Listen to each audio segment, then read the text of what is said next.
ଆପଣ ଯେକୌଣସି ବୁକ୍ ପଢ଼ନ୍ତୁ, ଯେକୌଣସି ଆଷ୍ଟ୍ରୋଲୋଜିକାଲ ବୁକ୍ ପଢ଼ନ୍ତୁ, ଆପଣ ବୃହତ୍ ପାରଶର ହୋରାଶାସ୍ତ୍ର ପଢ଼ନ୍ତୁ, ଫଳଦୀପିକା ପଢ଼ନ୍ତୁ, ଯେକୌଣସି ବୁକ୍ ପଢ଼ନ୍ତୁ, ସବୁ ବୁକ୍ର ଷ୍ଟାର୍ଟିଂରେ ଆପଣ ଗୋଟିଏ ଜିନିଷ ପାଇବେ। କ'ଣ ଜିନିଷ ହେଉଛି, ସେମାନେ କୌଣସି ବୁକ୍ ଷ୍ଟାର୍ଟ କରିବା ପୂର୍ବରୁ, ଯେକୌଣସି ଜିନିଷ ଷ୍ଟାର୍ଟ କରିବା ପୂର୍ବରୁ ଆଗ ପ୍ରଥମେ ଗଣେଶଙ୍କୁ ଆଉ ମା ସରସ୍ୱତୀଙ୍କୁ ଆଗ ଆରାଧନା କରନ୍ତି ବା ପୂଜା କରନ୍ତି ବା ପ୍ରାର୍ଥନା କରନ୍ତି, ତାପରେ ଷ୍ଟାର୍ଟ କରନ୍ତି। ଠିକ୍ ସେହିପରି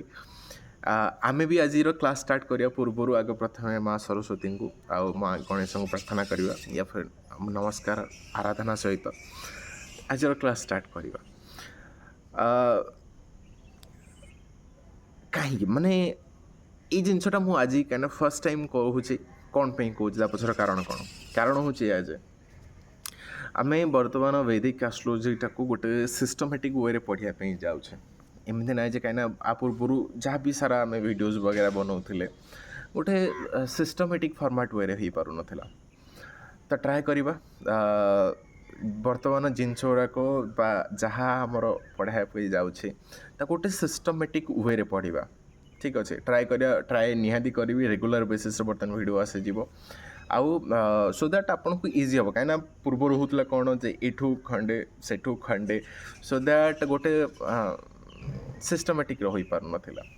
ତ ସେଥିପାଇଁ ବର୍ତ୍ତମାନ ଟ୍ରାଏ ଡେଫିନେଟଲି କରିବା ସୋ ଦ୍ୟାଟ୍ ଆପଣଙ୍କୁ ବୁଝିବା ପାଇଁ କ୍ଲିଅର୍ ଅଣ୍ଡରଷ୍ଟାଣ୍ଡିଂ ରହିବ ଆଉ ଆପଣଙ୍କ କନସେପ୍ଟ ମଧ୍ୟ କ୍ଲିଅର୍ ହୋଇପାରିବ। ଆଉ ଡେଫିନେଟଲି ମୁଁ ଆପଣଙ୍କୁ ଗ୍ୟାରେଣ୍ଟି ଦେଉଛି ପ୍ରତ୍ୟେକ ଭିଡ଼ିଓରେ କିଛି ନା କିଛି ଆପଣଙ୍କୁ ନିହାତି ଶିଖିବାକୁ ମିଳିବ ଆଉ ତା ସହିତ ଆପଣଙ୍କ ଜାତକ ନିଜେ ଧୀରେ ଧୀରେ ଶିକ୍ଷା ମଧ୍ୟ ଷ୍ଟାର୍ଟ କରିଯିବେ ନିହାତି ଭାବରେ। ତ ନିହାତି ତ ଚାଲନ୍ତୁ ଆଜିର ଭିଡ଼ିଓ ଷ୍ଟାର୍ଟ କରିବା। ଭିଡ଼ିଓ ଆଜିର ଷ୍ଟାର୍ଟ କରିବା ପୂର୍ବରୁ କ'ଣ ପାଇଁ ଗଣେଶଙ୍କୁ ସରସ୍ୱତୀଙ୍କୁ କ'ଣ ପାଇଁ ପୂଜା କରାଯାଏ? କାହିଁକିନା ସରସ୍ୱତୀ ହେଉଛନ୍ତି ଆମର ବାକ୍ ସିଦ୍ଧି ୟା ଫିର୍ ଆପଣ ଯାହା ବି କହୁଛନ୍ତି, ତ ବାଣୀର ବା ଜ୍ଞାନର ଅଧିକାରିଣୀ ମା ସରସ୍ୱତୀ। ତା ସହିତ ଗଣେଶ ହେଉଛନ୍ତି ବିଘ୍ନହର୍ତ୍ତା ବା ଯଦି ଆପଣଙ୍କର କୌଣସି ଜ୍ଞାନର ମଧ୍ୟ ପ୍ରୋବ୍ଲେମ୍ ରହିବ ତ ଗଣେଶ ମା ସରସ୍ୱତୀଙ୍କଠୁ ଆଇ ଥିଙ୍କ ବେଷ୍ଟ କିଛି ନୁହଁ। ତ ଠିକ୍ ଅଛି, ତ ତେବେ ଚାଲନ୍ତୁ ଷ୍ଟାର୍ଟ କରିବା ଆଜିର କ୍ଲାସ୍। ତ ଆଜି ଆମେ ପଢ଼ିବା ଯେ ଆମର ଯେଉଁ 12ଟା ଘର ଅଛି ଆଉ ତା ସହିତ 12ଟା ରାଶି ଅଛି। ତ 12ଟା ଏକ ଘର ଆଉ ରାଶି କ'ଣ ସବୁ ବଡ଼ିର ଆମର କେଉଁ ପାର୍ଟକୁ ଇଣ୍ଡିକେଟ୍ କରୁଛି। ତ ପ୍ରଶ୍ନ ଆସୁଛି ଯେ ଆମେ ଜାଣିଲେ କ'ଣ କରିବା? ନିହାତି, କାହିଁକିନା ପ୍ରତ୍ୟେକ ଜିନିଷ ପଛରେ କିଛି ନା କିଛି କାରଣ ଅଛି। ଠିକ୍ ଅଛି, ବା ଜାଣିକି ଆମେ କ'ଣ କରିପାରିବା? ଫର୍ଷ୍ଟ କ୍ୱେଶ୍ଚନ୍, ଯେ ଜାଣିଲେ କ'ଣ କରିବା? ଏହା କରିପାରିବା ଆପଣଙ୍କୁ ରେଗୁଲାର ବେସିସ୍ରେ କିଛି ନା କିଛି ହେଲ୍ଥ ଇସ୍ୟୁଜ୍ ହେଉଛି। ସପୋଜ୍ ଆପଣ ନିଜ ଜାତକ ଦେଖୁଛନ୍ତି ୟା ଫିର୍ ଫ୍ୟାମିଲି କାହାର ଜାତକ ଦେଖୁଛନ୍ତି, ଦେଖିବେ ବହୁତ ଛୁଆ ଅଛନ୍ତି ଯେଉଁମାନେ କଥା କହିପାରୁନାହାନ୍ତି ୟା ଫିର୍ କଥା କହିବା ବେଳକୁ ତାଙ୍କୁ ପ୍ରୋବ୍ଲେମ୍ ହେଉଛି। ବହୁତ ସାରା ବର୍ତ୍ତମାନ ହେଲ୍ଥ ଇସ୍ୟୁଜ୍ ଦେଖିବେ, ବହୁତ ସାରା ଡାଇବେଟିସ୍ ରହୁଛି, ତା ସହିତ ହାର୍ଟ ଡିଜିଜ୍ ରହୁଛି। ଓକେ, ତା ସହିତ କାହାକୁ କ୍ୟାନ୍ସର ବଗେରା ହେଇଯାଉଛି ୟା ଫିର୍ କାହାକୁ ମାଇଗ୍ରେନ୍ ପ୍ରୋବ୍ଲେମ୍ ରହୁଛି ୟା ଫିର୍ କାହାକୁ ଲେଗ୍ ଇଞ୍ଜୁରୀ ବଗେରା ରହୁଛି, ବହୁତ ସାରା ପ୍ରୋବ୍ଲେମ୍ ରହୁଛି। ତ ଆମେ କେମିତି ଆଇଡେଣ୍ଟିଫାଏ କରିପାରିବା ଯେ ପର୍ସନ୍କୁ ଏଇ ସାରା ପ୍ରୋବ୍ଲେମ୍ ହେଇପାରିବ, या फिर पर्सन को हेड्रे प्रोब्लेम हो पार, या फिर फेस इंजुरी हो पार, या फिर थायराइड प्रोब्लेम रहिबो, या फिर शोल्डर प्रोब्लेम रहिबो, या फिर ब्रेस्ट कैंसर वगैरह हो, बहुत सारा जिनस रोचे आम केमी जापर। तो से आमको जाना दरकार जे हाउस आउ साइन। हाउस माने कौन, जो आप 12टा घर अच्छे जो आप कौन निज जातक देखुं, देखिए फर्स्ट हाउस अच्छे, सेकेंड हाउस अच्छे, 12टा हाउस अच्छे जोटा कि फिक्स था। ठीक अच्छे, तो प्रत्येक हाउस आमर बॉडी रो को पार्ट को रिप्रेजेंट करुचे। आउ ता सहित जो आम जोड़िएक साइन अच्छे, मेष वृष मिथुन कर्कट करके आमर मीन पर्यंत से राशि गुड़ाक को बॉडी पार्ट को आम रिप्रेजेंट करुँच। ये सबू जिनिस आज वीडियो रे आपन को शिखा मिल। तो ता सहित कहूँ वीडियो एंड रे गोटे बहुत बढ़िया टेक्निक आपको कहबी जे आप एक्चुअली केमी इंटरप्रिट करें जे कौन खाली हाउस रू आप जानीदे या फिर ता सहित आउ कि रोचे वीडियो एंड सहित निहाती बन रुहतु। तेरे प्रथमे प्रथमे हूँ आम फर्स्ट हाउस या फिर आपड़ ताकू मेष राशि को भी कंसीडर करें। मेष राशि आउ फर्स्ट हाउस कौन रिप्रेजेंट करछि आपनकर हेड पर्सन को माने आपनकर ए टॉप पोजीशन रु एतिक पर्सन आपनकर हेड पर्सन टा को रिप्रेजेंट करूछि आपनकर मेष राशि जदि आपनको माइग्रेन वगैरह होछि या फिर आपनकर हेडेक वगैरह या फिर आपनकर हेड इंजुरी होछि या फिर आपनकर न्यूरॉन्स वगैरह हेड रे काना बहुत सारा प्रॉब्लम रोछि जहाँ सब जिंस रोछि हेड रिलेटेड जहाँ सब जिंस आसी गला सबू आपनकर मेष राशि रिप्रेजेंट करूछि ओके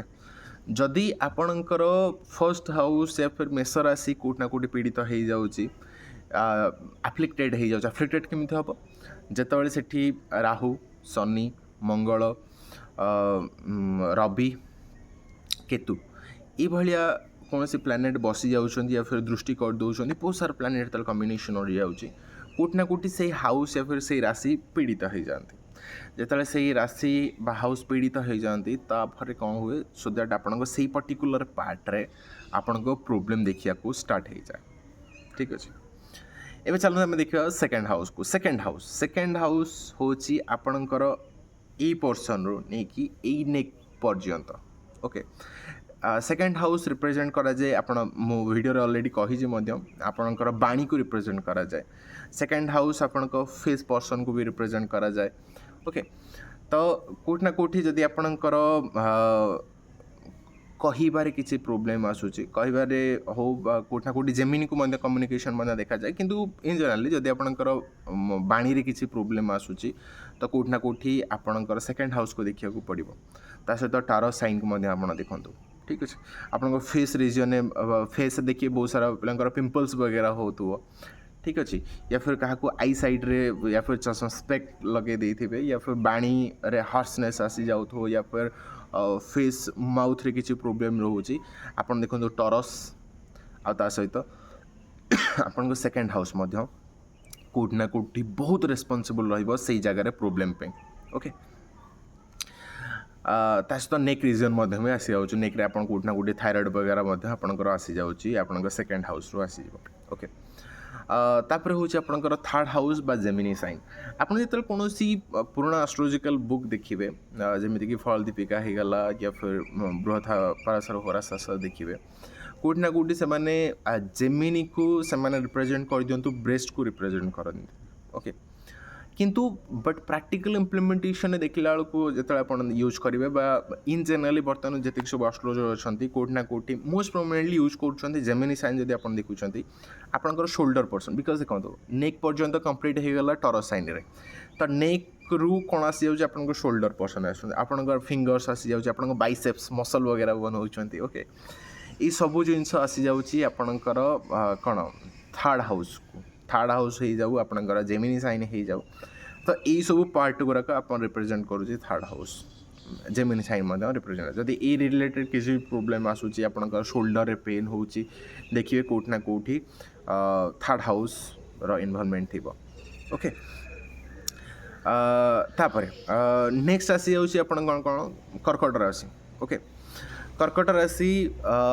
आपणकर फोर्थ हाउस ता सहित कर्कट राशि से रिप्रेजेंट करुच्ची आपणकर चेस्ट बा ब्रेस्ट को रिप्रेजेंट करुच्ची आपणकर बॉडी पार्ट ता सहित देखिए जो मानकर ब्रेस्ट कैंसर हो गला या फिर कहार हार्ट स्ट्रोक हो जाऊँगी या फिर हार्ट रे डिजीज वगैरह किसी आसूची या फिर रेस्पिरेटरी ऑर्गन रेस्पिरेटरी कोट ना कोट आप थर्ड हाउस या फिर फोर्थ हाउस रे आप कंसीडर करेंगे सेमती किसी इश्यूज ना तो जदि से रिगार्डिंग किसी आसूची ताहले आपण फोर्थ हाउस को देखंतु से हाउस रे फोर्थ हाउस किसी प्रोब्लेम थी या फिर आपणकर कर्कट राशि रे प्रोब्लेम निहाती थी जदि आप ब्लड प्रेशर अधिक बढ़ी जाऊँगी तो कोट ना कोठी निहाती प्रोब्लेम निहाती आप फेस करेंगे ओके तापर नेक्स्ट आसूची आपणकर फिफ्थ हाउस बा सिंह राशि ओके जंगल राजा तो सिंह राशि आसी कौन सी डाइजेशन देखा जाए कहीं आपणकर चेस्ट पर्यंत कंप्लीट होगा चेस्ट पर आप बेली आसी जाऊँगी पेट आसी जाऊँगी पापी पेट का सवाल है ओके तो पेटर आसी जाऊँगी आपणकर जी सब प्रकार डाइजेस्टिव सिस्टम रहीगला आपणकर ओके डाइजेस्टिव सिस्टम आपणकर आसी जाऊँगी फिफ्थ हाउस रे जदि आप डाइजेशन वगैरह किसी प्रोब्लेम रोचे तो आपणकर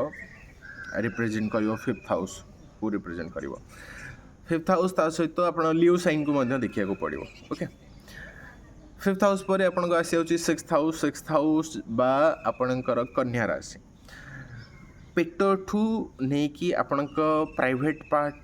र ऊपर पर्यटन माँ जोटा को आप लोअर एब्डोमेन कहते ओके बा आप निजर वेस्ट वगैरह कहते तो सही सबटिक आसी जाऊँगी आपणकर 6th हाउस रे कन्या राशि रे आसी जाऊँ तो जब से जगह किसी प्रोब्लेम हो 6th हाउस देखो बा कन्या राशि बोथ दुटा को आप देखो